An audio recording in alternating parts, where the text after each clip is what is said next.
Hi everyone, this is Malhar sir, and today we're going to talk about 10 ways in which you can improve learning experience for your kids. So let's start with the first one, which is spark curiosity with question driven learning, right? So the science behind this is rooted in information gap theory, right? So this method triggers the brain's reward system when curiosity is stimulated. What you should do, or how can you achieve it? So what students can do is that they should begin each topic that they want to learn by asking simple 3 questions. It can be why, who, when kind of questions. So let's say air conditioner, right? So you can say, how does the AC work? Why do we need AC? How is the AC manufactured, right? And then they research answers to those questions or watch videos and learn about those topics. What parents can do is simple. Parents, before the homework, they can ask, what mystery about this topic would you love to solve? Okay. Why it works? Simple.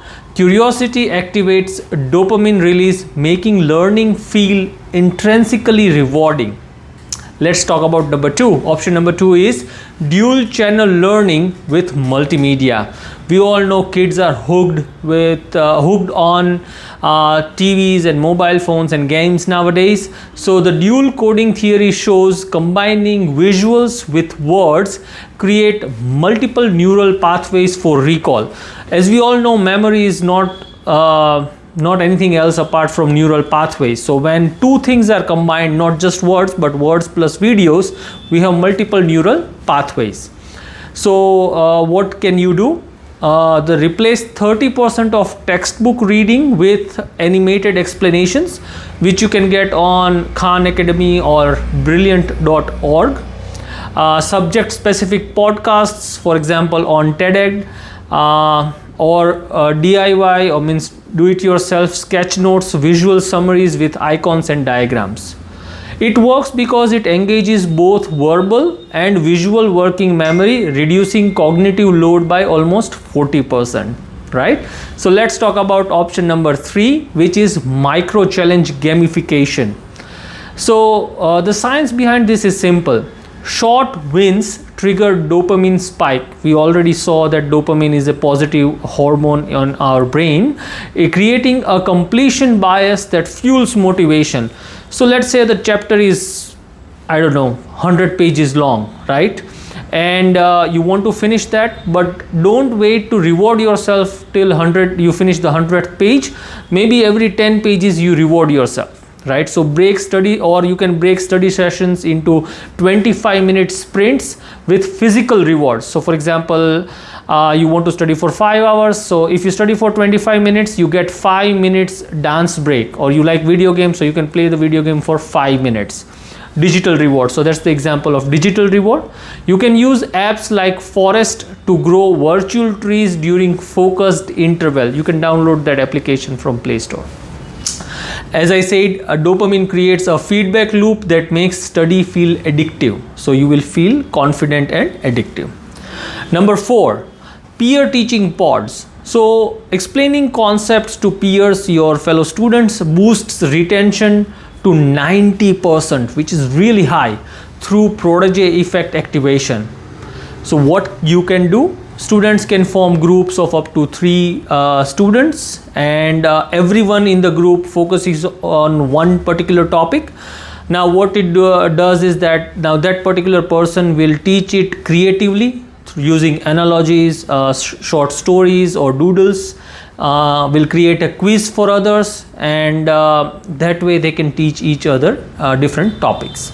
It works because teaching forces knowledge structuring and reveals gaps. So when you try to teach someone something, you ask yourself more and more questions because you are preparing yourself for those kind of counter questions. Option number 5 is future self-connection practice. The science behind this is prospective psychology, shows linking studies to future identity increases your ability to focus on studies. What they can do, students can build a skills portfolio. Okay, so for example, subject, skill gained and real world use. Another detailed example can be, let's say subject is physics, skills gained is problem solving, and real world use is engineering application, right? Parents can discuss career connections. Graphing parabolas helps architect design bridges, right? And it works because it activates brain regions associated with self-relevance. So students will feel relevant, and students would want to do this more and more, right? Let's talk about number 6 now, which is context shifted study environments. So the science behind this is that context dependent memory proves environment cues enhance recall, right? So how can you achieve it? So the action that students need to take is very straightforward. We all recall that what basically you do is that you assign each subject to a unique location. So for example, math you will only study at the kitchen table, right? So bright light, where you have bright light for alertness. History you will study on floor cushions, so low light for reflection, so you need to reflect on what you learned in history. Use sensory anchors, so for example citrus scent for focus during exams. Lo-fi beats for creative writing. Okay. Why it works? So environmental triggers create mental filing cabinets. We all remember that one thing from your childhood. Maybe it's a taste, maybe it's a smell, maybe it's a sound. As soon as you experience that stimuli, you go back 10, 20, 30, 40 years, right? So it's the same thing but for learning. Number 7 is spaced repetition scheduling. Now what it means is that the forgetting curve is improved, so the recalling curve is improved by 200% as compared to cramming or memorizing. How do you do it? So you review material at scientifically optimized interval. Okay, so what are those intervals? So first, once you study, let's say you have studied on Monday at 10 a.m, then you study again the same thing at a 24-hour interval. Then you study 3 days later, then 1 week later. Okay, you can use Anki, ANKI flashcards. It's a website with built-in scheduling algorithms which will plan your learning schedule, right? Why it works? It forces memory reconsolidation during sleep cycles, which is very important because we all love sleeping. So whenever you are sleeping, it forces memory reconsolidation due to this intervals. Number 8 is autonomy boosting choice boards, right? So the science behind this is self-determination theory proves choice fuels intrinsic motivation. So what you do is that you create assignment menus. So let's say climate change. So either you will do, let's say you'll put a box and then you'll write 500-word article. Then another box, record 3-minute podcast. Another box, design infographics. Another box, debate prep kit. And then you follow a deadline, right, towards it. And then when you tick those things, it feels that you are achieving something, and it works because ownership activates prefrontal cortex engagement, because you are the owner, you are deciding what I will do next. That will be really helpful in the learning. Now the number 9, the theory number 9 is mistake normalization ritual. Now this is a little bit an odd theory out there. What it says is that error analysis, whenever you make a mistake, grows neural plasticity and reduces test anxiety by 31%. So everyone is scared of tests, especially kids who don't like learning, right? And even kids who do love learning, they are scared of tests. And why are we scared? Because we are afraid of getting things wrong. So what can you do is that whenever you get some question wrong, right, you discuss it with your family and friends. You share weekly mistakes and lessons, and everyone in the family can discuss their failures and mistakes and lessons that they learned, irrespective whether it's related to study or day-to-day life.